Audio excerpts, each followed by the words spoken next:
نحمده ونصلي ونسلم على رسوله الكريم نبينا الأمين أما بعد فأعوذ بالله من الشيطان الرجيم بسم الله الرحمن الرحيم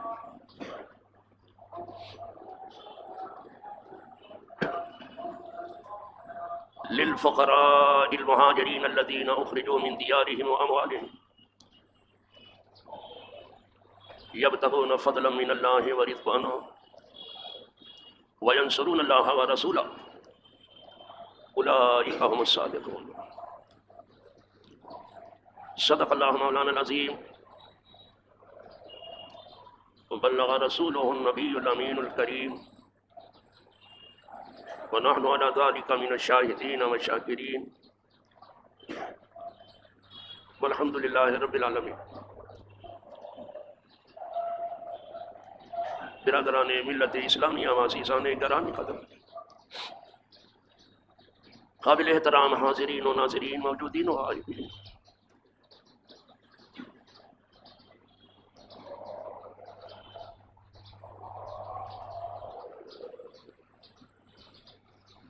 ابھی کل کی بات ہے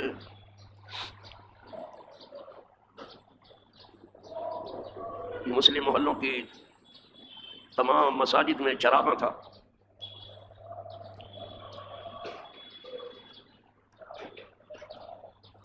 لوگ پوچھتے ہیں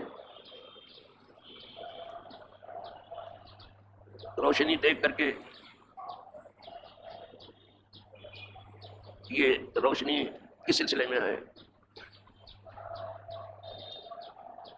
تو لوگ بتاتے ہیں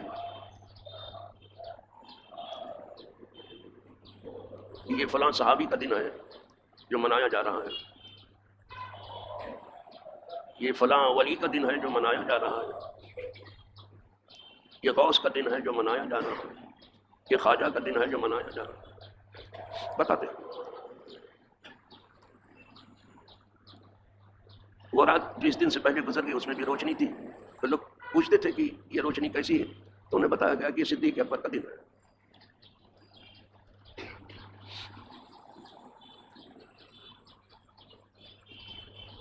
یہ صدیق صدق سے بنا، صدیق صدق سے بنا. صدق کے معنی ہے سچائی.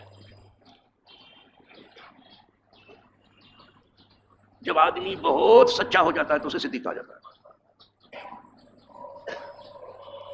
بس وہ جب بھی بولے گا تو سچ بولے گا، اور وہ جب بھی کوئی کام کرے گا تو سچا کام اور اچھا کام کرے گا، اور وہ جب بھی سوچے گا تو اس کی فکر سچی ہوگی اور اچھی ہوگی. وہ اپنے فکر کے اعتبار سے بھی سچا ہے، وہ اپنے عمل کے بھی اعتبار سے سچا ہے، وہ اپنے قول کے اعتبار سے بھی سچا ہے. یہ مبالغے کا صیغہ ہے فعیل کے وزن پر. اتنی بات تو آپ لوگوں کو ضرور معلوم ہونی چاہیے کہ نبوت کی بھی ابتدا سچے خواب سے ہی ہوئی ہے. جو پڑھے لکھے جانتے ہیں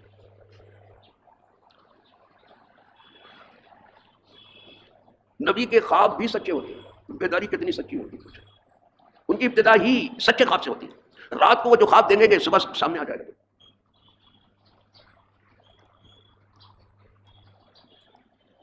تو نبوت کی ابتدا بھی سچے خواب سے ہوتی ہے، اور نبی کے قدموں سے جو سب سے زیادہ قریب ہے وہ صدیق ہے.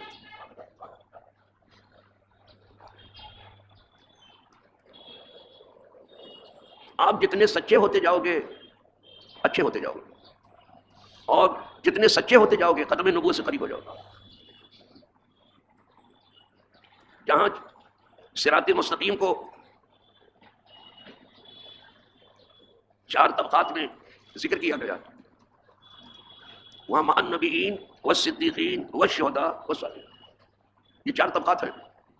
سچائی دیکھنا ہے تو پھر نبوت کو دیکھو، وہاں خواب بھی سچا ہے.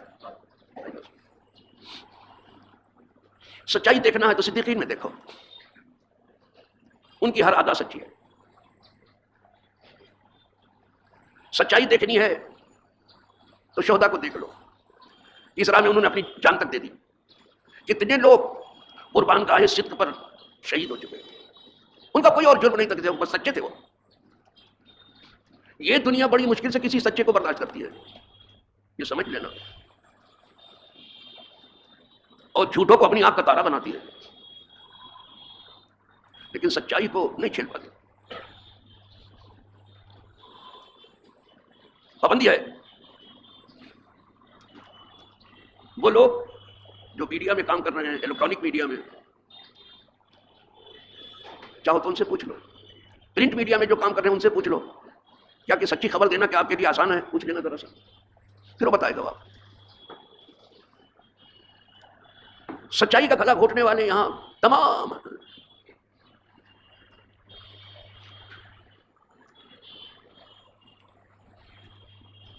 کچھ لوگوں کا تو یہ کہنا ہے کہ کیا سچ بول کے بھی دھندا ہوتا ہے؟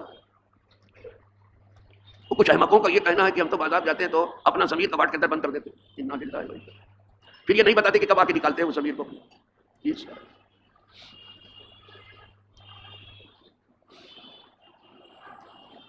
اور بعض احمقوں کا یہ کہنا ہے کہ دھندا کر کے کون آدمی بڑا ہوا؟ ان سے پوچھا گیا پھر ایسے بڑا ہوا کا فاتح بازی کر کے ہوا ہے، تیرا پھیری کر کے 420 کر کے. بہت بری بات ہے جو یہ مشہور ہے لوگوں کو، یہ سب مشہور ہے یہاں اس دنیا میں.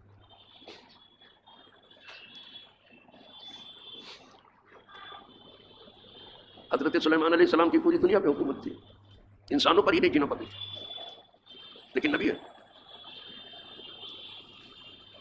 سکندر ذوالقرنین پوری دنیا پر حکومت، کون سی پاندہ بازی کی؟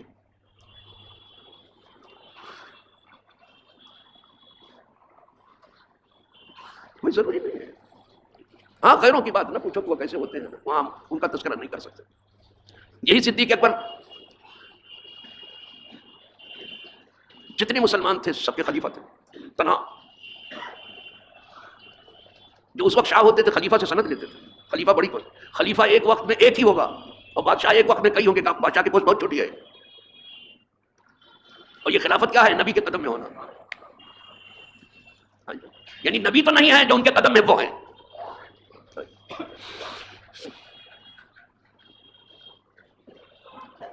آخر فاروق اعظم نے قیصر و کسریٰ کی اینٹ بجا کر کے رکھ دی. کسریٰ تو کسریٰ رہا ہی نہیں، لیکن قیصر کی نخوت بھی سب چور چور ہو گئے. آج بات اکیلے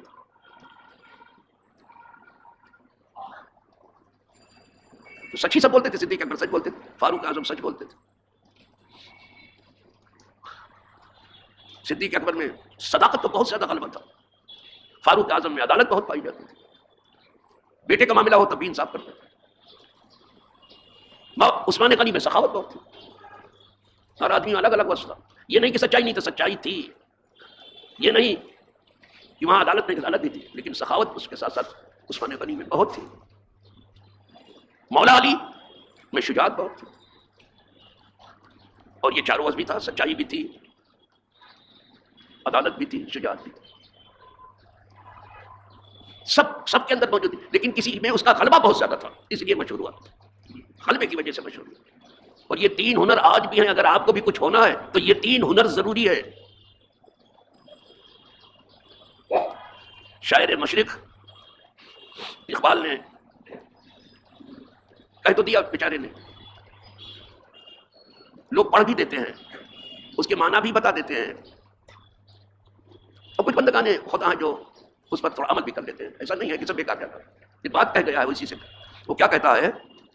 سبق پھر پڑھ، صداقت کا، عدالت کا، شجاعت کا، لیا جائے گا تجھ سے کام دنیا کی امامت کا. اگر آپ کو بھی دنیا کا امام بننا ہے، دنیا کا، صرف مسجد اسماعیل حبیب کا نہیں، صرف مینارہ کا نہیں، صرف جامع مسجد بمبئی کا نہیں، صرف سعودی کا نہیں، صرف عرب کا نہیں، صرف عجب کا نہیں، دنیا کا امام اگر آپ کو بننا ہے تو یہ 3 سبق ضروری ہے. آپ دنیا کے امام ہو جاؤ. اب غوث پوری دنیا کے غوث ہے بابا، صرف بغداد کے نہیں ہیں. اور جب تک امام مہدی نہیں آئیں گے غوث ہی مستقل غوث ہے. خواجہ پوری دنیا کے خواجہ ہیں، صرف ہندوستان ہی کے راجہ نہیں ہے. کچھ لوگ ہندوستان کے راجہ کہہ دیتے ہیں. نو نو نو نو، اللہ والا سب کا ہے، کوئی بھی آئے. تو اگر آپ کو پوری دنیا کا امام بننا ہی ہے تو یہ تین چیز ضروری ہے. سبق پھر پڑھ صداقت کا، یعنی سچائی کا سبق پھر پڑھو آپ کہ سچائی کیا چیز ہے، اور اس جھوٹ کو ہمیشہ کے لیے اپنے سے دور کر دو،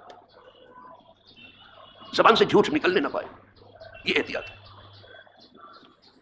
رمضان میں ایک دانہ اور ایک قطرہ منہ کے اندر نہیں جا سکتا. کیوں؟ جانتے ہیں کہ روزہ جو ہے نہیں رہے گا. تو اگر روزے کی ایسی حفاظت کر رہے ہو کہ دانہ بھی نہیں حلق کے نیچے اتارتے اور قطرہ بھی نہیں اتارتے، سچائی کی کیوں نہیں حفاظت کر رہے ہو کہ سوائے سچ کے اس منہ سے کچھ نہ نکلے؟ ہے کہیں؟ تو صداقت کا سبق پھر پڑھو،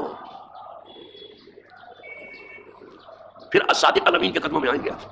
صداقت کا سبق پھر پڑھو، سچائی کا، اور عدالت کا بھی، انصاف کرنے کا بھی سبق پھر پڑھو، سوائے انصاف کے کچھ نہیں.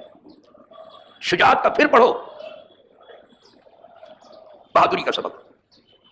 مغرب کی غلامی کا پٹا ادھر پھینکو. کچھ لوگوں نے غلامی میں حلوہ مانڈا کھا کر کے اپنے آپ کو ایسا پاہج بنا دیا کہ وہ کچھ کرنے کے لیے تیاری نہیں. اور یہ نام نہاد حکمرانوں کو چاہوں کا حال ایسے ہی گیا گزرا. پھر عرب ہو کیا جب ہو اللہ ماشاء اللہ شاید کوئی بچ گیا. تو میں تو اقبال کی بات کر رہا تھا، وہ کہتا ہے پھر سے پڑھنا پڑے گا آپ کو، سچائی کا سبق پڑھنا پڑے گا. حضور سچائی کا سبق پڑھاتے تھے، عدالت کا سبق پڑھاتے تھے، شجاعت کا سبق پڑھاتے تھے.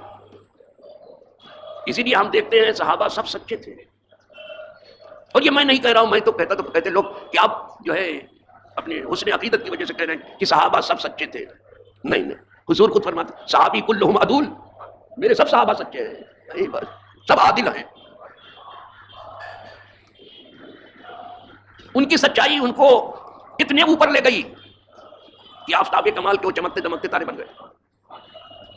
فرماتے تھے اصحابی کن نجوم، میرے ان ذروں میں نہیں، اس زمین کی پشت پر نہیں، میرے صحابہ کو دیکھنا ہے، وہ دیکھ لو چکمکاتے ہوئے تاروں کی طرح سے سب سچے. تو آپ کو سبق پڑھنا پڑے گا. بہت اچھا کرتے ہیں آپ، کلمہ طیبہ وغیرہ پڑھتے ہیں بادام کے اوپر، بہت اچھا کرتے ہیں، بہت اچھا کرتے ہیں. درود شریف پڑھتے ہیں، کلمہ طیبہ پڑھتے ہیں، اچھا عمل ہے.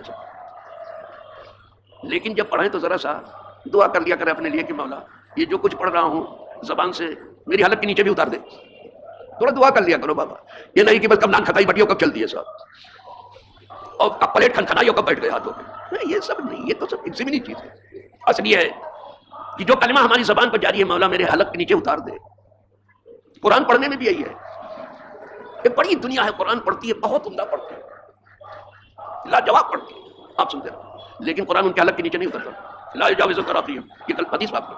کچھ لوگ قرآن پڑھتے ہیں، قرآن ان کے حلق کے نیچے نہیں اترتا. یہ میں نہیں کہہ رہا ہوں، حضور فرما رہا ہوں. تو اسے پڑھنے کا کیا فائدہ کہ جو ہم پڑھ رہے ہیں حلق کے نیچے اتر ہی نہیں. پھر حضور نے فرمایا کہ یہ دین سے ایسے نکل جائیں گے جیسے تیر جہاں پھینکا جاتا ہے اسے ہو کے نکل جاتا ہے، نشانے سے نکل جاتا ہے. دین یہ خوارج کے لیے آیا ہے، بہت آسان نہیں ہے. تو معلوم ہوا کہ دنیا بھر کی امامت کے لیے صداقت ضروری، عدالت ضروری، سخاوت ضروری، شجاعت ضروری. حضور کے صحابہ میں سب وصف تھا.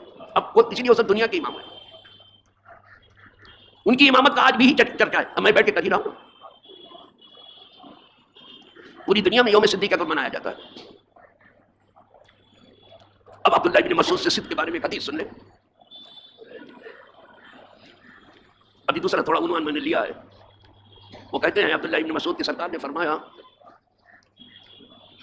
عن عبداللہ ابن مسعود قال قال رسول اللہ صلی اللہ علیہ وسلم علیکم بالصدق، اے لوگوں تم پر لازم ہے کہ سچائی اختیار کرو. لازم ہے، لازم یعنی ضروری ہے. ضروری ہے کہ مطلب فرض ہے. فرض ہے کہ مطلب تم پر سلطانی قرض ہے. سچا ہونا مسلمان کے لیے ضروری. میں نے بچپن میں اپنے سنا تھا، اس کو دہراتا رہتا ہوں کہ کوئی جھوٹ بولتا تھا تو لوگ کہتے تم مسلمان ہو کے جھوٹ بولتے ہو. مسلمان جلدی سے جھوٹ نہیں بولتا. ان کو سچائی کا سبق پڑھایا. آج سچائی کا سبق نہیں پڑھایا جاتا ہے، بک بک بک کا سبق سکھایا جاتا ہے کہ کتنی بکواس کر سکتے ہو کرو، دھواں دھار. یہ بتایا نہیں. کہتے ارے تم مسلمان ہو کے جھوٹ بولتے ہو. اچھا تھا سر، یہ سبق تھا سر. تو کہتے ہیں حضور نے فرمایا علیکم بالصدق، تم پر سچائی لازم ہے، تم پر سچائی فرض ہے، تم پر سچا ہونا سلطانی قرض ہے. قدرت کا حکم ہے سچے رہو. علیکم بالصدق. اب اس کے فائدے حضور بتا رہے ہیں. یہ ہم کیوں ضروری قرار دے رہے ہیں مسلمانوں کے لیے سچا ہونا؟ اب جتنے دنگا کرنے والے ہیں بیچارے وہ اپنا گریبان جھانکنا شروع کر دیتے تھے کہ ہم کتنی گہرائی میں ہیں.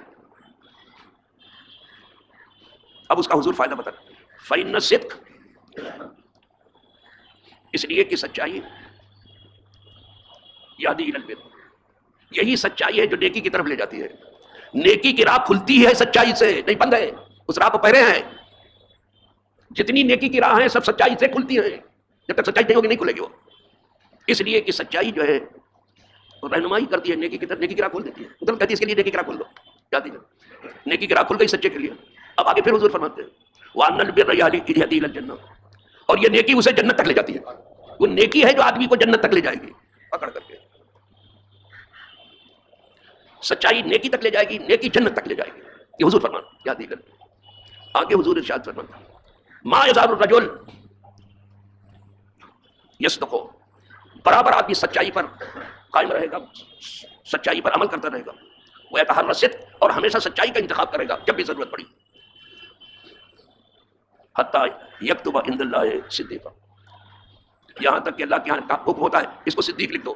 یہ آ گئے صدیقین کے قدموں میں، خدا کرے آ جائیں سب. تھوڑا کوشش کرو بابا، تھوڑا زور لگاؤ، تھوڑا ادھر زور لگاؤ اور دعا کرو اللہ سے، فریاد کرو کہ صدیقین کے قدم میں آ جائیں. پھر آگے حضور اسی حدیث میں فرماتے ہیں وَإِيَّاكُمْ وَالْكِذْبَ، اے لوگوں اپنے آپ کو جھوٹ سے بچاؤ. جھوٹ سے ایسے بھاگو جیسے شیر کو دیکھ کے بھاگتے ہو. سمجھے بابا؟ ایسے بھاگو، جھوٹ سے بھاگو بابا، جھوٹ سے بھاگو. ایاکم والکذب، اپنے آپ کو جھوٹ سے بچاؤ. اب اس کے نقصانات حضور بتا رہے ہیں جھوٹ کے کیا ہیں. وان الکذب یہدی الی الفجور، یہ جھوٹ آدمی کو بدکاری کی طرف لے جاتا ہے، یہ بدکار بنا دیتا ہے، بیکار بنا دیتا ہے، اور کبھی کبھی شیطان بنا دیتا ہے. یہ جھوٹ